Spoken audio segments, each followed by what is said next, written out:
With the launch of the new DLC Episode Intermission for Final Fantasy VII Remake, we got a new piece of the puzzle that can maybe explain what actually happened on those final cutscenes after the final boss fight with Sephiroth. And let me tell you, the original Final Fantasy VII story that you love may be changing forever with the new episodes of this remake that may come in the future. And the key to all this may be one of the dearest characters in the Final Fantasy VII universe, Zack.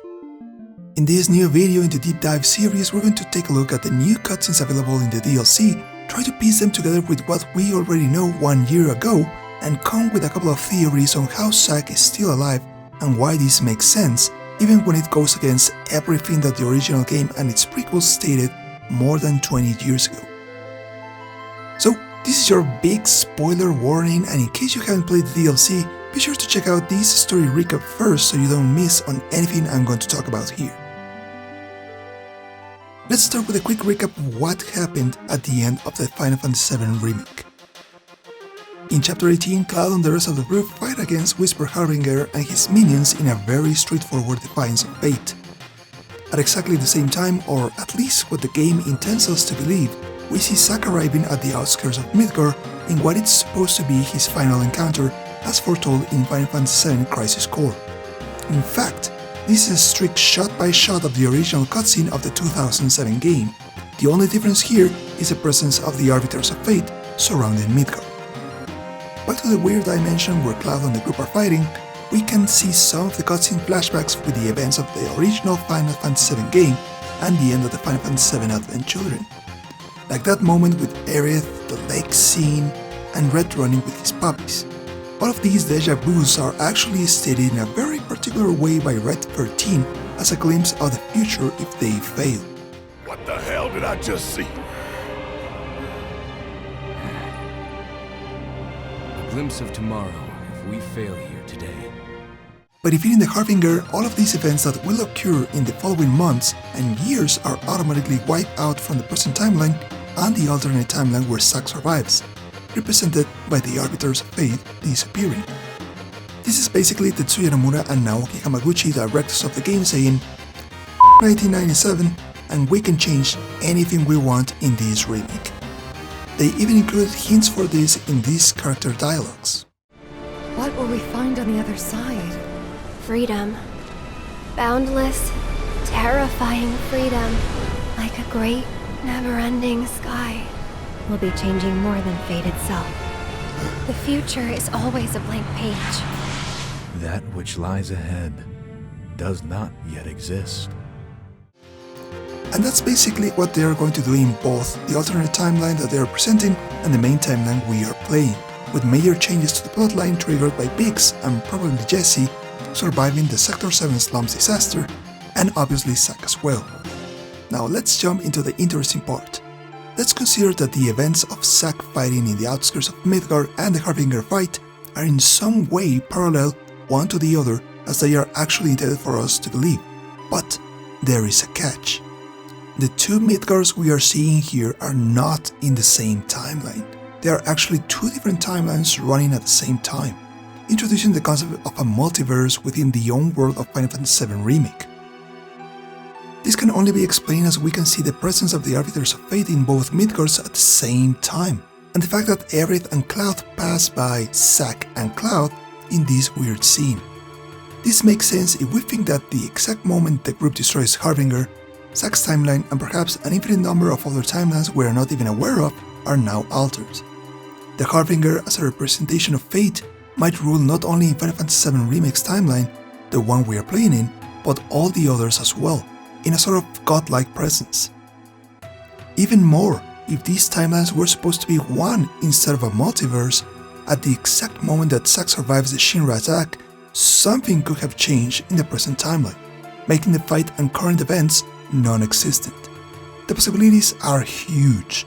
Perhaps Cloud and Zack become mercenaries as they planned, traveling again around the world and never being in Midgar when the attacks on the reactors take place a few weeks later after they come back.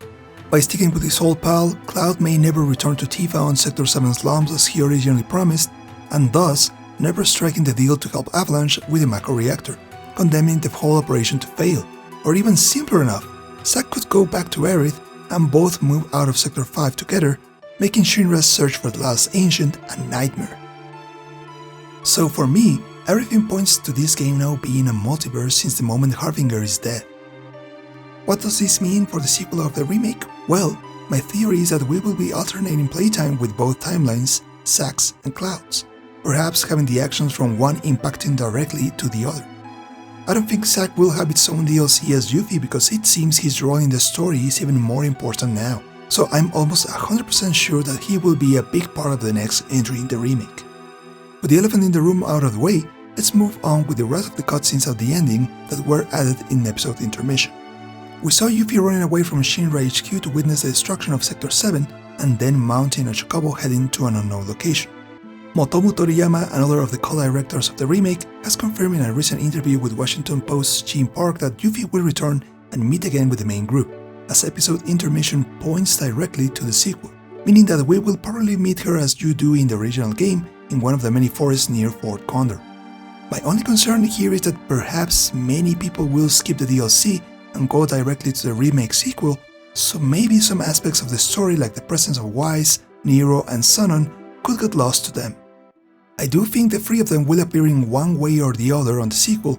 In fact, Motomu Toriyama has kind of confirmed this in that same interview, and I quote, "For unfamiliar enemies like Wise or Nero, I think being able to convey that they have a kind of deep darkness about them is plenty. At the same time, those who are familiar with them can make a stronger connection to the overarching Final Fantasy VII world by having them appear in the narrative as they are in their respective source material. Nero and Wise are pretty much alive by the end of Yuffie's DLC, so it is obvious that they will play a major role later, but Sonon's future is still a little bit unclear. He gets stabbed an unhealthy amount of times by Nero, but despite that all may point that he is dead, I have a glimmer of hope that he is still alive. If we see how Nero treated the rest of the Deep Ground soldiers and Shinra scientists versus Sonon, there's a clear difference on how his darkness tentacles interact with them. In one case, they immediately sink them into the void, but with Sonon, they kinda like toy around with him. Call me crazy, but Sonon seeing his sister once again, no matter if this is a product of a near-death hallucination or the darkness itself, may symbolize Sonon not only letting go of his guilt for his sister's death, but the game's way to hint that he's letting go of his humanity as he's dragged by Nero.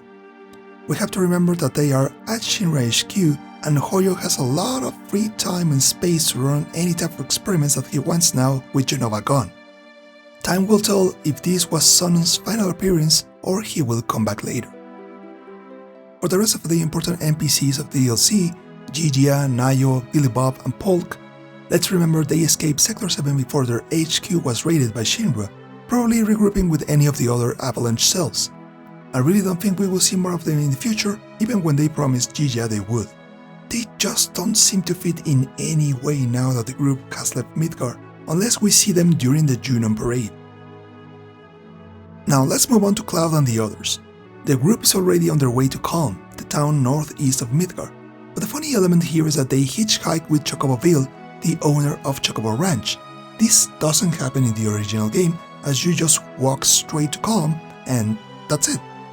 This probably means that we will meet him again and, fingers crossed, have the introduction of the Chocobos as a means of transportation now that the game is supposed to become an open world. As far as Calm is concerned, I'm very interested to see how deep we go into the whole Nibelheim incident memory and if Zack's storyline will provide a different point of view along the way. Let's talk about Zack now. In this other scene, we see Zack standing outside of Aerith's church in Sector 5, going over what he is going to say to her after all this time missing. Then he opens the doors to find the church, flooded with people, and Aerith is nowhere to be found. If we compare the exterior of the church in both timelines, there aren't any apparent differences, but when we head inside the church, there are 3 interesting details to point out. The wooden floor tiles are cracked or destroyed, many of the pews are missing or moved to the side, and the cross at the back is gone. This may suggest that whatever happened to these people is yet to occur, perhaps as some of the first events of the sequel of the game start to unravel. I tried to find these guys in different chapters of Final Fantasy VII Remake, but I never managed to spot any of them. Not in Sector 7, Sector 7 Slums, or Sector 5. so the origin of the crowd is still unknown to me. The only thing I can't really explain from the whole ending is this weird line from Sephiroth.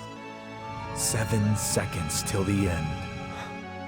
When making these kind of videos, I like to go completely blind to the scripting process so I don't get any other ideas that are already out there. So I haven't watched any of the other existing theory videos out there on YouTube. Currently I'm replaying the original game looking for clues to see if anything fits, perhaps something related with the comment strike, but at this point I'm literally guessing, so if I ever come out with something, I'll let you know. And that's all I have to say in this episode of the deep dive series for Final Fantasy VII Remake. If you like this one, be sure to check out this playlist with more interesting theories for some of your favorite video games. Thank you for watching, and I'll see you later on the B-side.